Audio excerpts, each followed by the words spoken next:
This is the Rocket City Retirement Show with Chris Wallace. Chris loves educating people in person and over the airwaves. Whether it's retirement planning, investing, tax, or legacy, Chris prides himself in helping protect what matters to you. This is the Rocket City Retirement Show. Hi, I'm Lou Ann Fulmer. Welcome to our show. This is the Rocket City Retirement Show with certified financial planner and financial advisor Chris Wallace. He's president of WG Financial Group also. And joining us from that firm, Graham Bauer, who is a certified financial planner, financial advisor at the firm. Both are here today, of course, to give you some really good advice about retirement planning. I can't wait to get into our discussions today. If you happen to have questions from what we're talking about, here's the phone number, 256-937-2010. That's how you can reach out to Chris. It's complimentary, right? We give you this number every week. Call 256-937-2010. You can also text the word visit to that number for that complimentary discovery session. Remember, during the week, check us out on Facebook, WG Financial Group 256. You'll be able to keep up with what's going on in the news. Chris will update any news headlines, anything like that, anything related to retirement. Remember our motto, plan, retire, and play. That's what we want for you. This show is available on Spotify and Apple Podcasts. Just search for the Rocket City Retirement Show. And I am excited. Hello, Chris. Hello, Graham. Hey, Lou Ann. How are you? Great. Thank you. Hey, Lou Ann. It's good to be here today. Yeah, thank you. You guys, it's been a while. So I'm excited to, get back talking about everything that's been going on. Oh, my gosh. I think, we haven't even talked since the inauguration. So how are things? It's good. I was on vacation, so that's one of the reasons we didn't talk. Yep. I took some time off. Jennifer and I went to the beach for a solid week. Little toes in the sand. So jealous. Yeah. Just to recharge after the Christmas break. And I know there's Christmas break, but we worked a lot through the Christmas break, so we kind of set up around the 1st of December. Just time to get away, just her and I. So it was a lot of fun. I love it. Mm-hmm. No kids even, huh? No, it's important, I think, as a husband and wife that you do those types of things just to recharge. Yeah. And, basically just recharge the batteries and re-engage too, if you think about it. That's what my husband teaches. Yeah, through the church, right? Yeah, right? Through our church, yeah. Yeah, it's just good to do that kind of stuff. I encourage, younger families to make sure they do that. Mm-hmm. Make sure you're doing your date nights. Graham, you too, you and Emma. Yeah. Yeah, we try to, but, even it's hard to get in that rhythm, even as a younger couple with no kids and less responsibility. Life still gets busy, but no, it is still very important. Mm-hmm. And I think as you get older too, Lou Ann, I mean, you're of, retirement age. And you're trying to tell me I'm older. I'm not trying to say you're old. I promise. You said it. You just heard him, Graham, didn't you? Yeah, well, we have it on tape, too. It's going to be airing to the state of Alabama, so they'll all stand witnesses to this. Yes. Yeah. I'm teasing. No, go ahead. I know you right. are. Yeah. I know you are. No, it's just important. Don't forget that. The connection is important. It really, truly, even if you've been married for 40 years, like myself and my husband, you got to keep those dates going because it can be so easy. I'm not calling you old, though. I know. Okay. Okay. So anyway, tell us about what's been going on with the firm. What's going on? Yeah. So one of the things that I guess since the inauguration, and we know like President Trump now is sworn in and all that good stuff.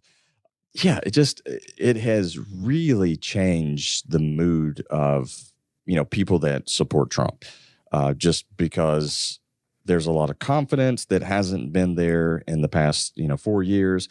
And some of it I can understand. But in my opinion, it's an overconfidence in a lot of ways. So I'll give you some examples. I think there's this preemptive FOMO is what I'm calling it, where people are afraid of missing out. So I did receive an email over the weekend where I had someone asking me, and I can't give advice through email and stuff like that, but this particular individual was talking about AI stocks and crypto stocks and defense and energy, but really primarily centered around AI and crypto. And the reason I'm sure this email came across is because of President Trump and the support for, developing AI and being the crypto capital and all of that. So, and I'm not disagreeing with any of that, but people are like, oh, it's going to happen. This is going to happen. And the tone of the email was basically, I don't want to miss out on the next Amazon. I'm thinking to myself, yeah, like, how do you do that, right? You don't know what is going to be the next Amazon. there are tons of like startup companies day in and day out, and picking the next big, we'll call it Amazon or Tesla or Nvidia. It's hard to do. And a matter of fact, I would say it's darn near impossible to do. And if you just look at the track record of, venture capitalists who do this for a living and are pretty good at picking companies and developing and flipping companies or whatever, even their percentage of picking a winner, I've seen stats is like less than 3% of the time. And the majority of their earnings is usually contributed to by about 20% of their holdings. So they have all of these companies, and about 20% of them produce most of their income. And picking winners, they do it on average less than 3% of the time. It's just really, really hard to pick like individual companies. So it's our opinion that you should look at funds like ETFs and things like that encompass a multitude of companies, many companies in a sector maybe that you want to get into, but then you also don't want to go overweight into a sector either. So I don't know. I'm just seeing a lot of that. And a lot of the focus is not like, oh yeah, let's go. Meanwhile, remember what we talked about a couple of weeks ago, in the last 4 years, the market 3 out of the 4 years was up 20%. Yeah. 3 years, more than 20%. Right. 3 out of the last 4. So like in my like simple brain, I'm going like, I get the excitement. I understand it. That's who you support. And I'm all for, I'm all for a lot of his policy as well, just for the record. But where were you at the last 3 out of 4 years? Because you missed some opportunity in the last 3 out of 4 years. And this is the whole thing that we talk about on the show a lot, is being so polarized by political party that you become undiversified and you miss out on opportunity, and you steer away from your plan because you're so focused on political party. And that can be either way. That can be right or left. So Graham, are you seeing, I know you meet with a lot of our clients at the office as well. Are you feeling that vibe internally also? Yeah, I'm definitely feeling that general consensus among, a lot of the people. And I think some of it too, just to give, I guess, people a little credit. I think some of it is, there's a term in behavioral finance. There's all these different biases. And one of them is experiential bias, which, it's kind of what it sounds like, that sometimes, you make financial decisions based on past experiences. For example, if you were investing really heavily in certain stocks during the great financial crisis in 2008, 2009, that could cause you to, anytime there's, maybe a little downturn in the housing market or something, freak out about your stock portfolio because you've, seen these two things correlate before. And I think we're probably seeing a lot of that with the fact that, during Trump's last presidency, 2016 to 2020, with the exception of that, obviously, little short dip because of COVID, was a pretty, rocking time for the stock market and economic growth. And of course, we're not going to say that that's not going to happen again. There's plenty of pro business and deregulation policies that could certainly help.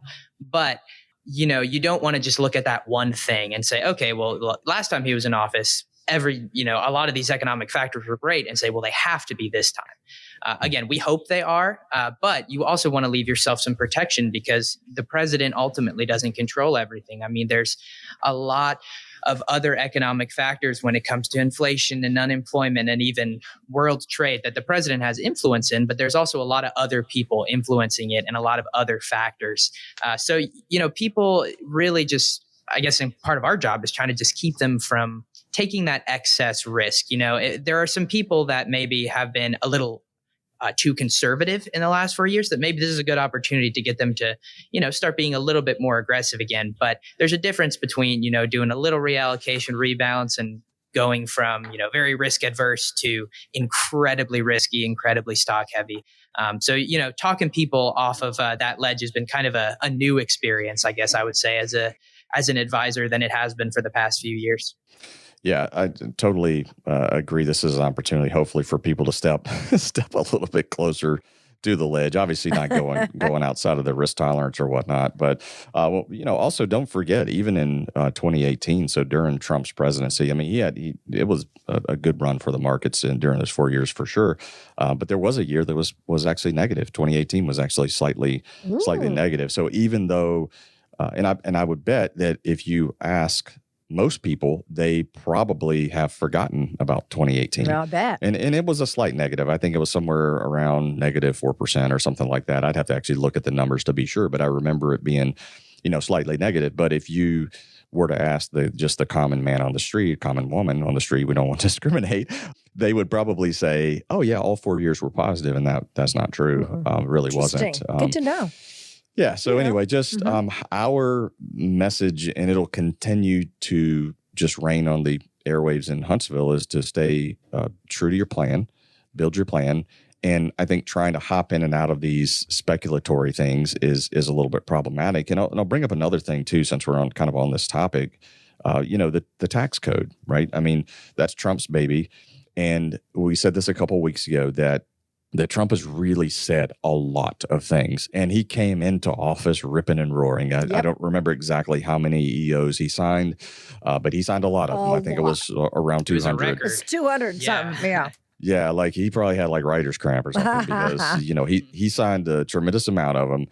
But then there's been, in addition to a lot of the EOs that he signed, there's also been a lot of talk about, well, we're looking at this or we're looking at that. And one of them has been no taxes on Social Security. I don't think that's going to happen. You don't? So, no, I don't. God, that'd be so nice, though. I mean, yeah, it would, but I just don't think certain things are going to happen. Okay. And then also the tax code, like getting rid of the IRS. Now, to people, all of us, we all pay taxes, right? I mean, we're like, yeah, get rid of the IRS. We can't do that. We know. Like, wait a minute, guys. The government still has to generate revenue right now. And part of the way they do that is taxation. And, even if we tariff the mess out of these other countries, it still won't generate enough revenue to get rid of the entire IRS at this point. Right.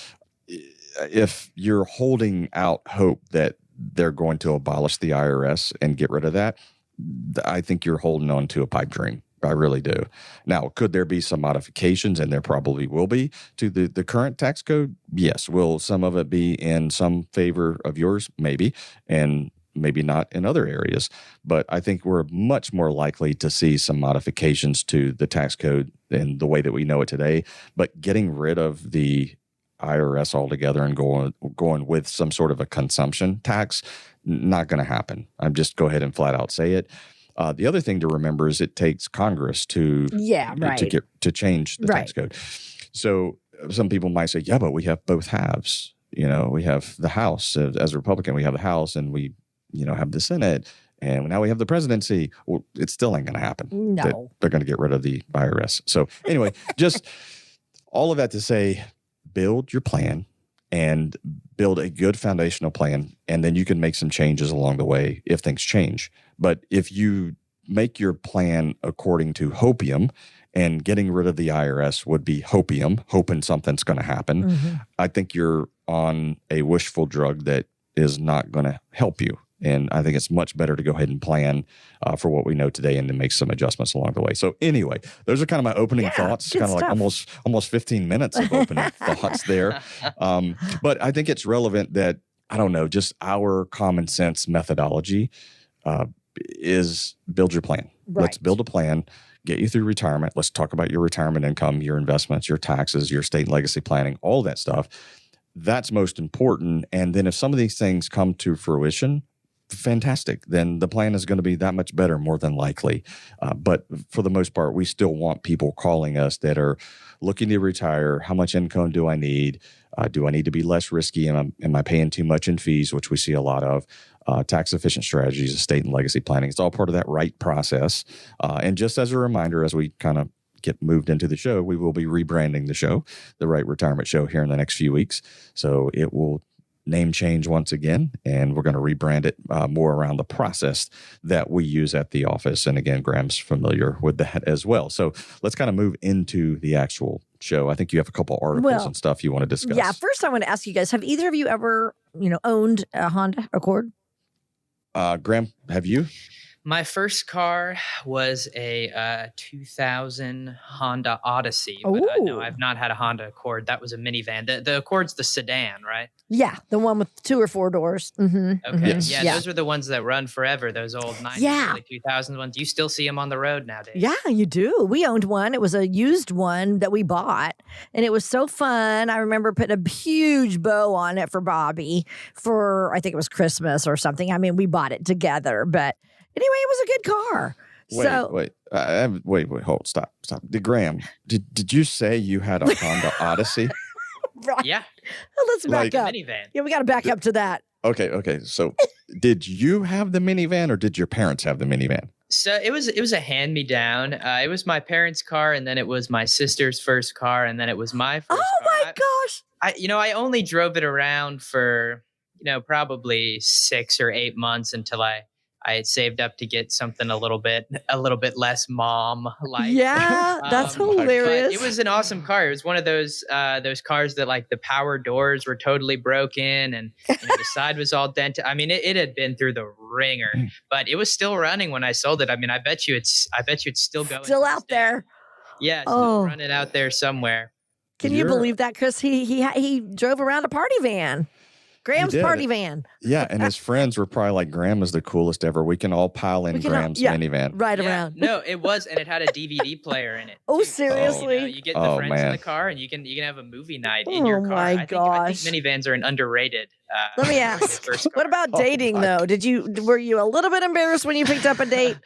Well, Emma was Yeah. my Oh, only girlfriend. It was in high school, Emma. and Oh, she also drove a minivan, not a Honda Odyssey, but oh my one of gosh. those Nissan ones. So we were both rocking the minivan. That's hilarious. Oh man, minivan at first sight. Okay. Yeah, So- minivan. Exactly. I love it. But Okay. also, Luann, so you see those ads like for Lexus, right, around Yeah. Christmas time, Uh-huh. where people are like, I got you a gift. And Yeah. you open the box and it's like a new car key. Yes. I didn't think that's something that anyone has ever done in the history of the world, but you've done this. You walked Bobby outside with a bow tied to the car and like doves landed on it and everything. Well, let's just say somehow I mean, we already bought the car. So I just put the bow on it. That's all I did. Okay. Okay, so he didn't like open No, the box. And No, find a no. key I fob never and ever did start anything. crying. Yeah, that would have been pretty cool, but no, I did not Okay. do that. But funny. anyway, okay, So- so the reason I bring it up is just, everybody's like, oh, eggs are $9 a dozen. Well, the Honda Accord back in 1975 was $8,845. Can you believe that? That's it for a brand new car. Now here we are, 2025. So 50 years later, still not a bad price, $24,000 for the Honda Accord. That seems low. Seems low, right? That's got to be like the lowest trim. It's got to be right? nothing in it. You don't get the doors. No you gotta pay AC. extra for that. No AC. I don't know. Yeah. A quick Google search. Why don't you with- Google it for us? Click on that article. with a little bit of AI overview says Yeah. the average is 29. 29? Well, it's still yeah. pretty good. Yeah, brand just under 30,000. What? But That's that's got to be the version with the roll up windows, no air conditioning. Exactly. No AC. I mean, you can't really buy a car these days for under 30,000. I don't think so. Unless it's like what we call a Tic Tac, very small vehicle with just like a Oh. Flintstone car. We call it the clown car. Bobby and I call it the clown car. Yeah, Oh, yeah, they're driving it's a clown car. Oh, where's yeah, the because- nose? Yeah. Because you can buy it for under 30,000. Right. So anyway, yeah, that's pretty actually it's Anyway. interesting. Yeah. So that might be one of the cheapest cars to buy brand new if you don't want all the bells and whistles. But okay. Yeah. So now let's get into the information in front of us because you guys are going to walk us through some big regrets that people have when it comes to their retirement. Hopefully, we can all learn from these mistakes today. So why don't you guys go through these? One of the regrets people have is just obviously not having saved enough. So tell us about that. Chris, I'll go with you first. Yeah, so I'll kind of take one of the first bullets here we have in our notes. Really, one of the things in the article said that more than 8 out of 10 workers regret, or over 45 regret not saving enough for retirement and taking it more seriously when they're younger. Now, I can 100%. I'm in that category myself. I look back and go, wow, I wish, and we've talked about this a number of times before, I wish that I had saved more early on. I wish I had known what to do. I wish somebody had really taken a big stick and smacked me over the head and made me listen on how important it was to save early, how compounding is like the eighth wonder of the world, compound interest. I didn't really know and understand that today like I do now. And I look back and I look at retirement plans that I'm building. I look at my own personal situation and I think to myself, wow, I really didn't save enough. And there's a whole nother category of people that basically tell you, well, don't oversave today because, you're missing out on life today and you could be, doing more today and, retirement, you can save for that later. I completely disagree with that. I do believe that there's a balance. So, as you raise kids, there's memories today you want to make today. But there is a balance of making that memory today, but also hitting that retirement account like you should in the right amounts and maybe not doing as much on school help, to make sure you're saving appropriately because you're going to get down the road and you're going to realize, oh man, I didn't save enough. I'm in the camp of saving more than you think you need. Because here's the worst case scenario. If you save more than you think you need, guess what? You can retire a little bit earlier. Yeah. And who in their right mind doesn't want to retire early? Now, I know there's a lot of people out there going, wait a minute, I really love my job. Yeah. I'm like, okay, cool. That's fine. You're kind of in that little small percentage category. The vast majority of us listening to the show today, we want to retire earlier. Then you can do that if you oversave in some cases. But again, there's a little bit of a balance where you don't want to sacrifice memories of your kids, growing up and taking them on vacation and stuff like that. You just don't want to accumulate a lot of debt doing so. Love it. Yeah, I'll say that I've seen a lot of people, especially recently, but just in general in the millennial age group, because they're right now kind of the middle of the road age group, or some of them are, getting into their early 40s, and the youngest ones, I guess, are in their late 20s, probably early 30s. So they're shifting to not necessarily retirement age, but sort of the age where you really need to start thinking about it a little more. I think more so, at least, than most people end up doing in their 20s, even though they should. And I don't think that there are as many sacrifices that need to be made as people think there are, if they would be willing to just track their spending a little more, understand where their money's going, and, make some smaller sacrifices. I mean, I think that one thing that I see a lot is people that make a lot of money, and don't save a lot of it. And I think a huge, huge part of that a lot of times ends up being housing costs. I know housing costs are super high right now. But, I've had conversations with people, especially recently, saying for people who are maybe looking to get a new house or, are renting and, looking to buy for the first time, that keeping your housing costs at a place where you're able to save, I think is a really important thing, because ultimately, you can build a ton of home equity, and that's great. And it is great to own a house. I'm definitely not against home ownership. But at the end of the day, you're not going to go buy groceries with your home equity in retirement, or at least, you shouldn't be needing to take out a HELOC to buy groceries and go on vacation and things like that, or reverse mortgage. Those are kind of very much worst case scenarios. But I think that when you shift so much focus to getting a nicer house, or we really, really, really have to be in this school district, a lot of times you'll end up overpaying for your housing costs, and that's not allowing you to save other places. So your home kind of becomes your greatest asset. And again, that means you might either have to majorly downsize at some point, which is not generally the most ideal thing to do, or have to play a lot of catch up on the back end. So, I mean, I do think that people overspend on things like coffee and DoorDash and all of those, entertainment type things. People certainly overspend there. But I think a big category that isn't talked about enough is people just overspending on houses, just having more house than they really need, and, making that way more of an asset priority than their retirement. Right. I mean, on average, the average that a house is going to increase, according to just some of the numbers I've seen out there, is around 5%, year over year.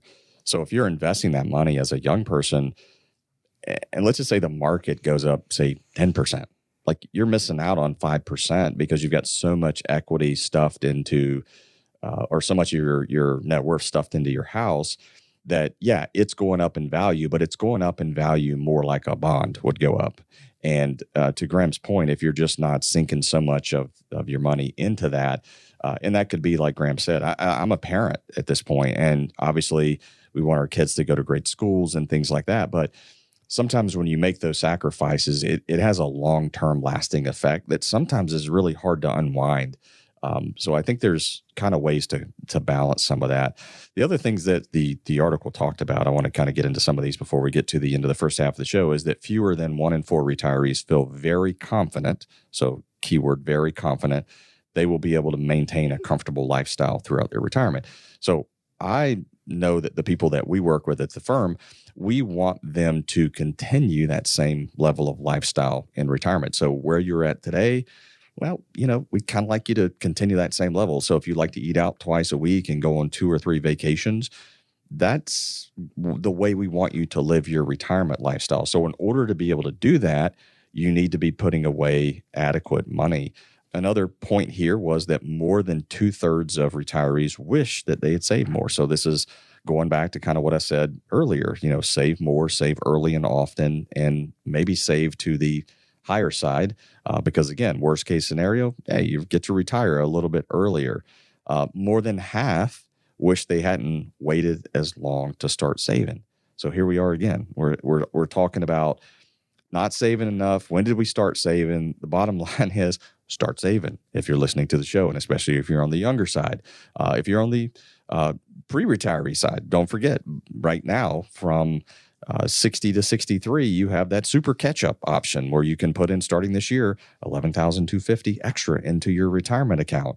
So start saving is kind of the message there. So there's several bullet points, and they all point back to saving money and just starting early so that you eliminate that regret. Because I know that in my life, and I'm in this category to some degree. I mean, we are kind of caught up, I guess I would say, kind of where the average of our age bracket would be at this point, maybe slightly to the higher side. But, raising kids and really making poor decisions. And I think that's where the industry has helped me a lot, and becoming a CFP and understanding kind of how money works and how you have to put money work in for yourself. That's really important, obviously, in your saving years, but it's also very important in the retiree years when you're no longer working and you no longer have that faucet of income, which is kind of the phrase we've coined on this show. When you turn that off, now you have to make money work for you in retirement. And a lot of people don't really know how to do that. They don't know how to set it up. I can't tell you how many times I've been asked the question, hey, Chris, when I retire, how do I take money out of my accounts? And do I need to pay estimated taxes?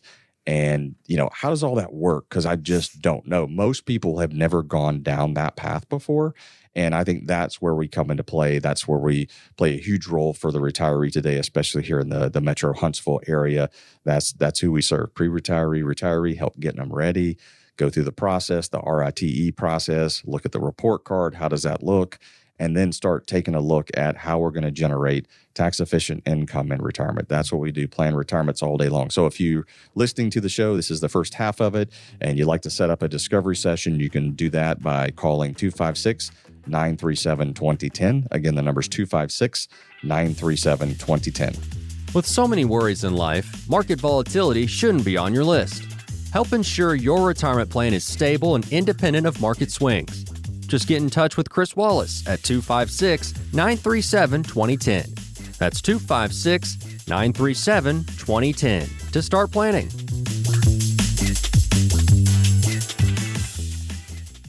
Quarters, just 25 cents. That's hardly anything, right? But Chris Wallace and his team at WG Financial see quarters a little differently. A quarter is a lot when it's a quarter of your retirement savings. Now, do you want to pay 25% or more in taxes during your retirement?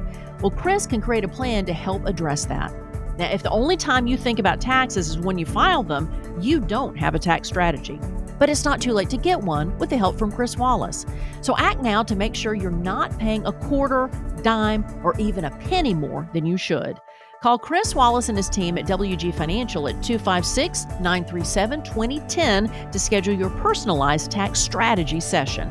A quarter saved is a quarter earned. Call 256-937-2010 now. That's 256-937-2010. Investment advisory services made available through AE Wealth Management, LLC, a registered investment advisor. Firm may not give tax advice.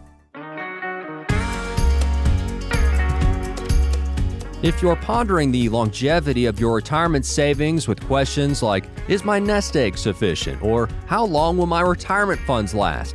Consider scheduling a session with Chris Wallace. Text VISIT to 256-937-2010. Again, text VISIT to 256-937-2010 now to set up your appointment. Thank you so much for joining us today. You're listening to the Rocket City Retirement Show. I am Luann Fulmer here with Chris Wallace and also Graham Bauer. Both are certified financial planners. So happy to have you with us today. One thing I do want to mention that WG Financial Group is doing is Lunch and Learns, okay? So if you are the owner or president or HR manager of your business, Chris would welcome the opportunity to hold a lunch and learn for your employees at your place of business. And he does this complimentary, okay, for businesses right here in the area. He's going to help your employees better understand some of the more complex things that we talk about regarding retirement savings, and just all kinds of things to help put everybody on the path to a successful retirement. All you have to do is call to schedule a complimentary lunch and learn for your employees. Just call 256-937-2010. We're talking about regrets that retirees have in retirement. Another regret they have is they started collecting Social Security too soon. So I want to get your thoughts on that, Chris. Yeah, so I've heard this. I'd be lying if I said, hey, everybody that I talk to that started at, say, 62 or 63 tells me that it's a regret.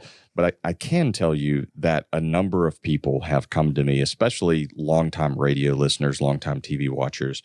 They've come in the office and they're like, you know what? I wish that I had heard your show sooner. I wish I'd met you sooner. I wish I'd heard somebody preaching the same message, because I do feel like I've messed up a little bit by taking Social Security early.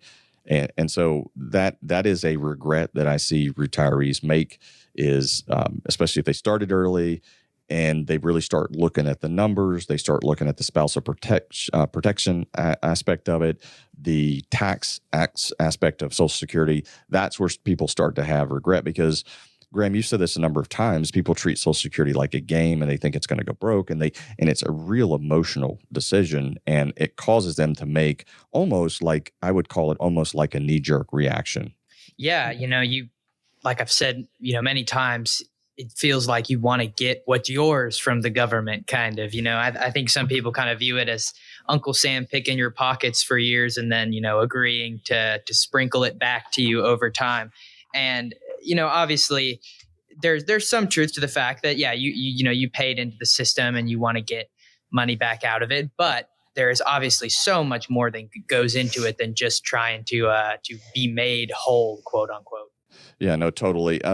One of the other regrets here is nearly 3 in 10 retirees started Social Security at 62. So this goes back into the regret I was talking about, where I've heard before where people have come in and said, I really wish that I hadn't started so early. And, so nearly 3 in 10 started at 62. Chris, I got to say here, a lot of my acquaintances, friendships, people are like, they're retiring at 62. And I'm like, man, I don't want to, I'm not doing that. But they did.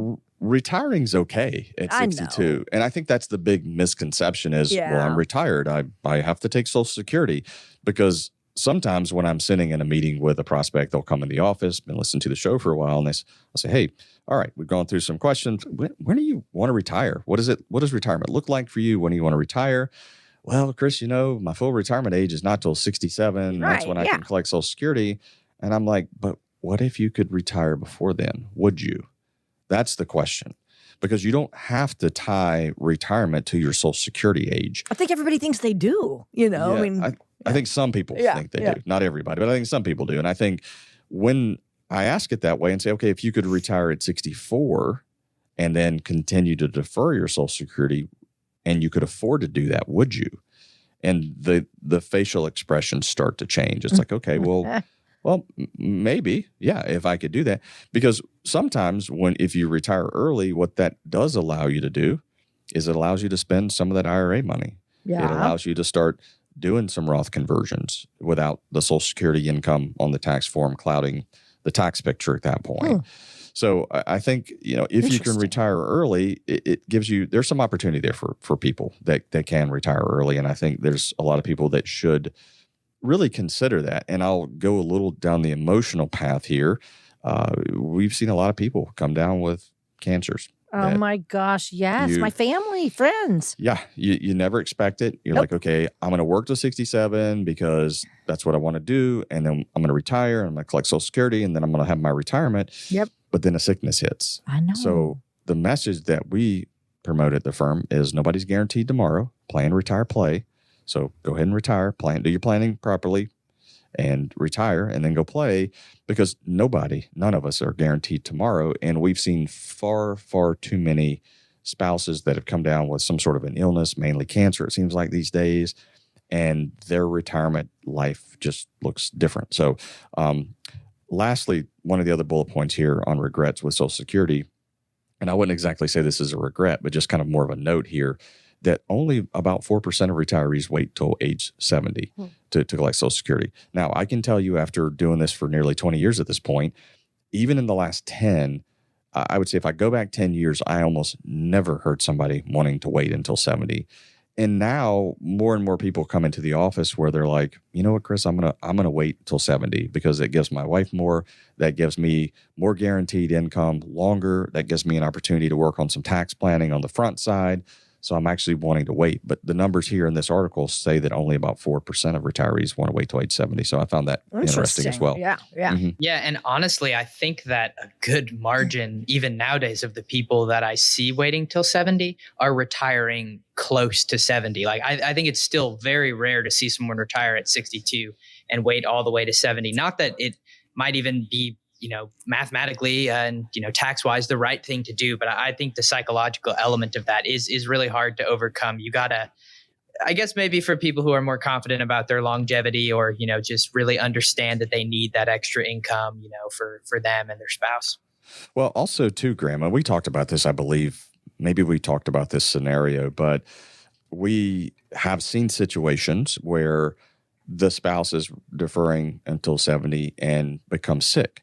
Now, the knee-jerk reaction is, well, I'm sick and my long-term, even short-term prognosis is not good, so maybe I should collect because I'm sick. Well, by waiting, you're still protecting your spouse.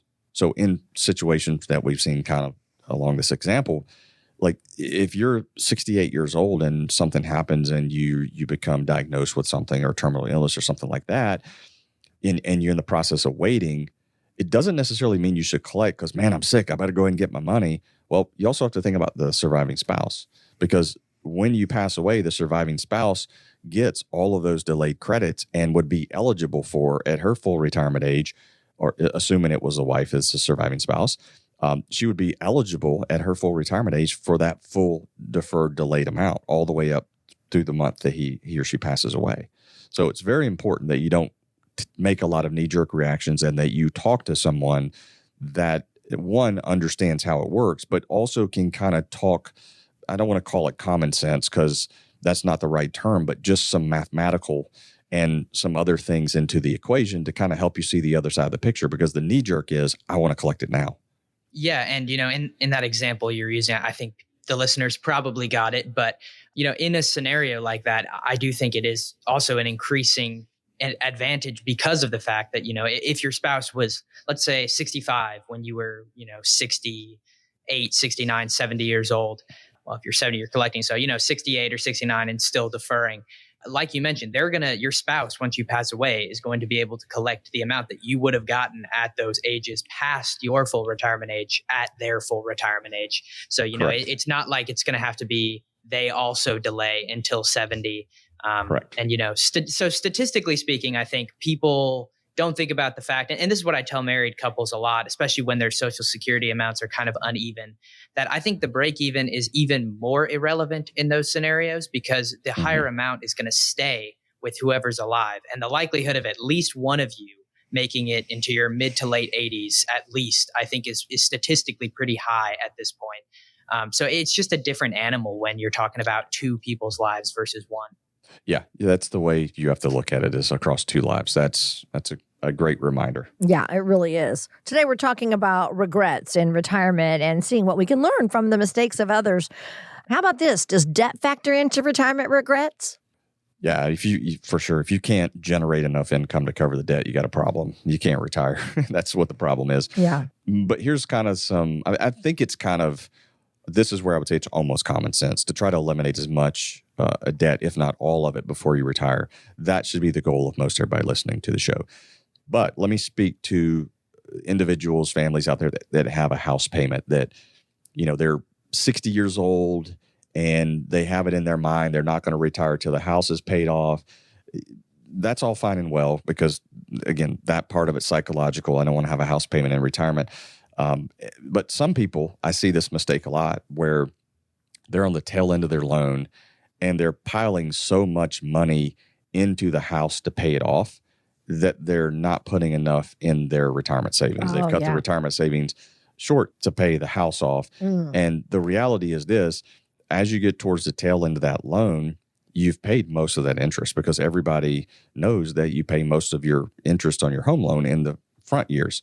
And as you get closer to the end of the loan, it's mostly principal. You can actually see evidence of that on your statements when you get your statements. So it's our opinion where you're that close to the end of the loan, you're not really saving a whole lot of interest. What you're doing is psychologically making yourself feel better to pay the house off early, when in reality, I think it makes more sense to put a little bit more into retirement savings. Maybe that can go into the Roth portion of the 401k because you're already taking after-tax dollars and paying it towards the paying down of the house, where you could just turn around and maybe throw that in the Roth side of the 401k or maybe make Roth IRA contributions if your adjusted gross income is low enough. So I see that mistake made. Here again, it's emotional. We don't want to go into retirement having a house payment, but maybe you're 7 years to paying the house off, and 7 years of a house payment in retirement is probably not going to break the retirement plan.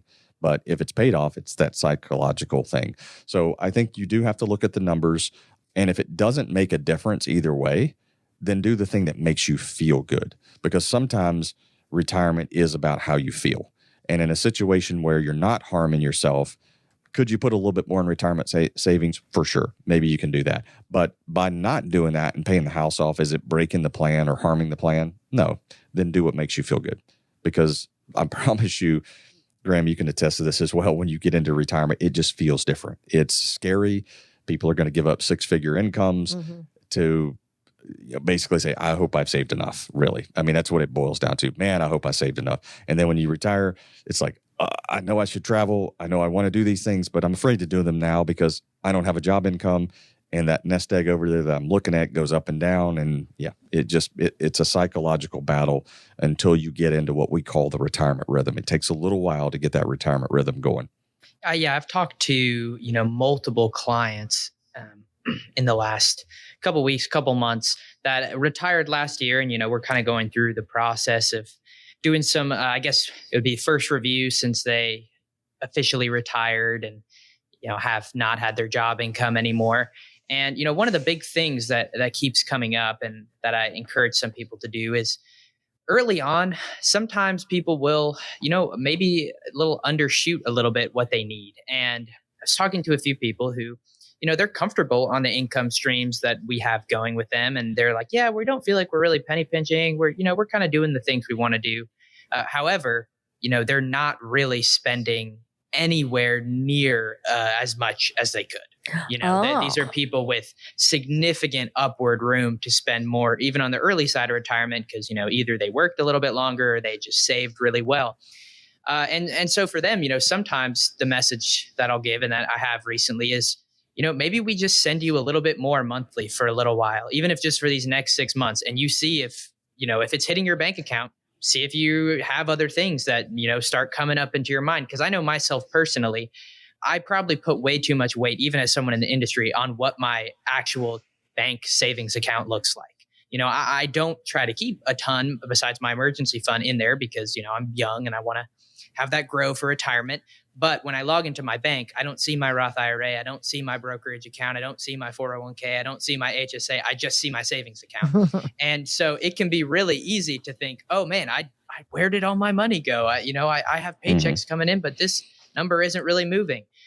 So sometimes it's good for people to just have a little bit more coming into that savings account to say, like, this is your permission to go spend a little bit more money, try to do some extra things, and just see if we can make them more comfortable to do that. I tell people sometimes when they're coming in, we'll go through their whole financial plan, we'll update everything, and then we run Monte Carlo simulations for a lot of clients. And for some of these examples that I'm talking about, the people that don't spend as much as they could or maybe should, their Monte Carlo is usually as perfect as it can get. And while that might also feel nice, I kind of prefer that someone doesn't have a perfect score, like 0 failures, because that probably means they're not spending quite enough. Correct. With the way that we run our software, if you're getting a perfect score, that means you're not spending enough. A close to perfect score or a really, really good score that's not perfect is really my preference to see, because it means that client is going out and they're doing those extra things and they're not being afraid to, spend a little bit more and not feel like they're penny pinching and, that they're holding back on things that they might want to do. So sometimes, like I said, it's maybe just about getting in that rhythm of seeing that you have the money, like proving it to yourself that you have the money to spend.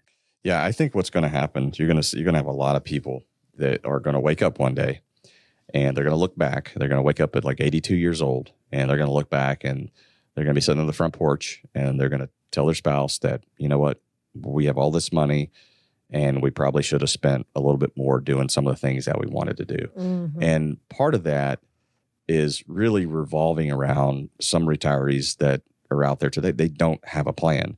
They've done really well saving money. They don't really know how to spend their money and do it in a way that'll give them comfort so they won't have the fear of running out of money, because that's the biggest fear for most retirees today. That transition into turning off the income to now I've got to live off my savings. And that just feels weird, because for my entire career, 30, 35, 40 years, I've pushed money and now I have to pull money and I'm uncomfortable doing that. So at 82, I wake up and I have a whole lot of money and my kids are going to get a whole lot of money and probably my grandkids too.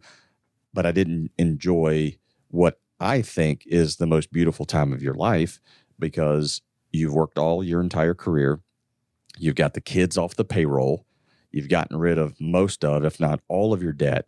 You've been married to your spouse in some cases for decades, your best friends. And now you get to do all of that fun stuff that you could have done, or you tried to do when you were younger and you had kids and you had debt. But now you get to do all of that now after being best friends with somebody for 30 years. Now you don't have any debt. And now you can really go make memories in what I call the last phase of your life, phase 3. And I just see far too many couples not going out and enjoying the fruits of what they work for their entire life. And in some cases where we've seen illnesses come into play, like cancers and such, it's incredibly sad.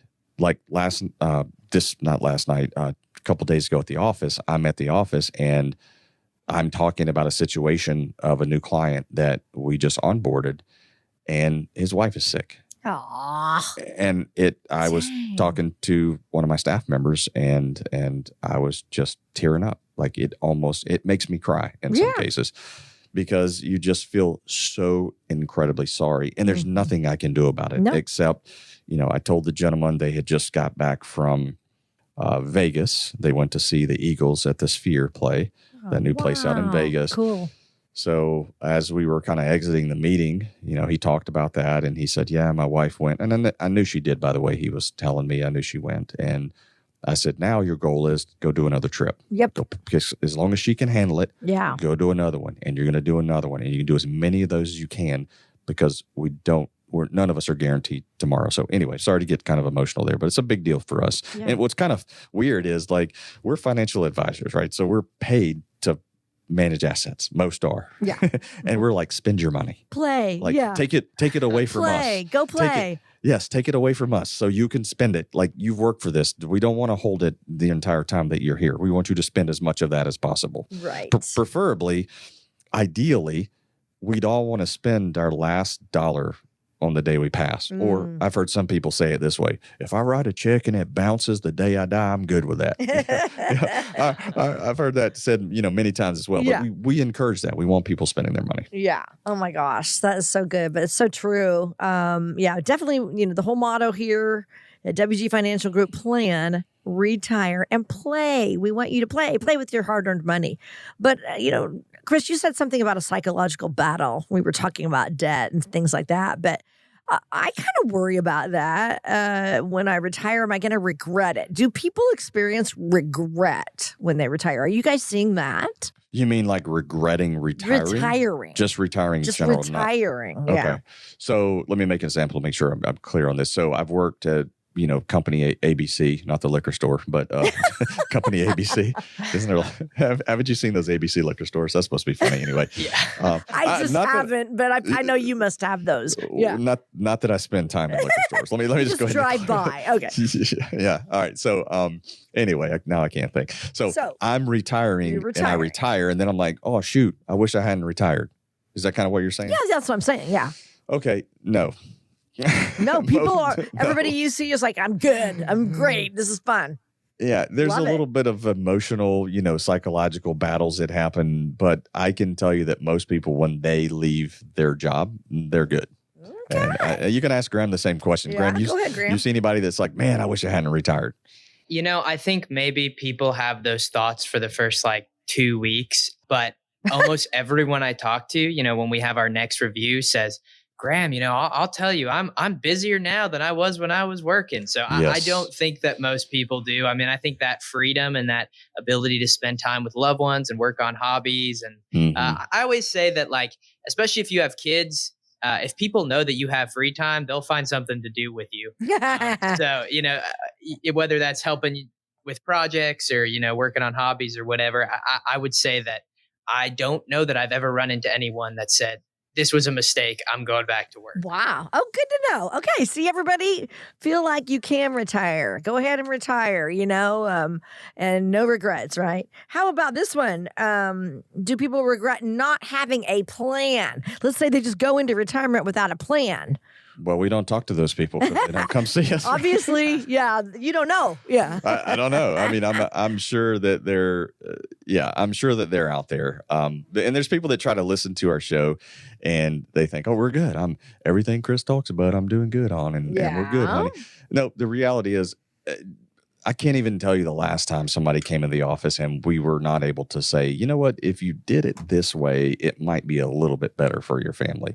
Like even the smartest people in Huntsville, and there are a ton of smart people in Huntsville, or, PhDs and rocket scientists, and, the old saying is, well, it doesn't take a rocket scientist. Well, they're here and they're really smart. And some of them don't come see us because they look at the math and they forget things. And then there's things about their children that we're able to kind of point out and say, hey, did you consider this? And that's probably the beautiful thing about me and my gray hair is that I have kids and I'm walking some of that same journey that a lot of my clients are walking today. And I'm like, hey, we're doing this in my family. And let me tell you why we think it's important. You don't have to do it. I always tell people like this, I'm not telling you to do everything I do, but there are certain things I think are important to protect your family, some of which have nothing to do with your IRA or your 401k. It's about the holistic experience that people receive when they actually come into the office. So do we meet anybody that regrets not having a plan? I don't know, but I can tell you that if you're married, there's a high probability that your wife listens to my show and she's like, man, my husband, we really need to go talk to this person. But the husband's like, nope, we're good, honey. I've got enough money going in my IRA and I've done the math on my spreadsheet. We're good. But the wife is still feeling uncomfortable. And how do I know this?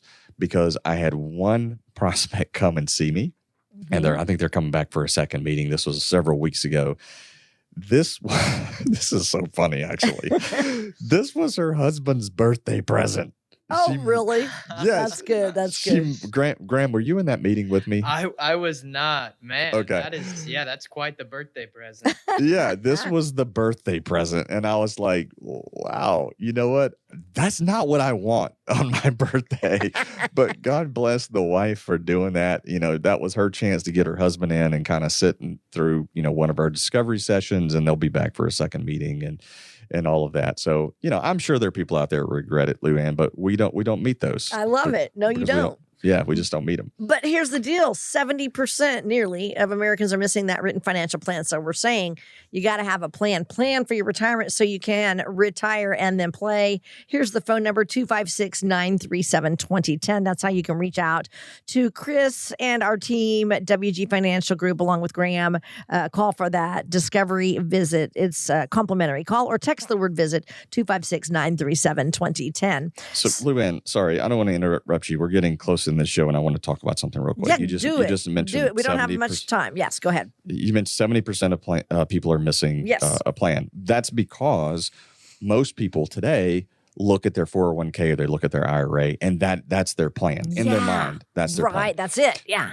But when we walk through the steps that we walk through, so Social Security claiming strategy, pension claiming strategy, what should we do there? How do we, make sure that the surviving spouse is protected? How much of your income is actually guaranteed through pension and Social Security relative to what you're going to be needing on a monthly basis? What about your health care? Do you do a Medicare Advantage plan? Do you do a Medicare supplemental plan? Do you take FEHB? Do you have TRICARE? Are you contributing to an HSA and you're being forced to sign up for Medicare? Does your employer have more than 20 people, less than 20 people? That all makes a difference in Medicare. What if you're still working and you've taken out Part B? Now you've crossed the IRMAA threshold and now you're retired and you're paying more in Medicare premium. How do you get out of that?